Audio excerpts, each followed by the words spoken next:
तो उसके लिए ऐसी जगह जॉब ना करो जहाँ तुम लोग एटलीस्ट कम से कम जो पर्दा है, हिजाब है, वो ना ले सको, ठीक है? जी जरूर। सिवाय इसके कि भूखे मरते हो। सिवाय इसके, सॉरी। भूखा मर रहा हो कोई? अच्छा। भूख में तो सूअर खाना भी जायज़ है, हैं? ठीक है।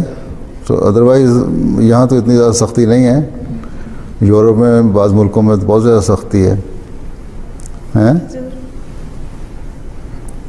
ठीक है जी जरूर। और कम से कम हिजाब, स्कार्फ ये है कि तुम्हारा बाल ढके हो और ये इतना हिस्सा ढका हो, ठीक है? और चेहरा नज़र आता है तो उसमें मेकअप ना हो, जी जरूर। ठीक है? और अगर मेकअप करना है तो फिर मुंह ढको।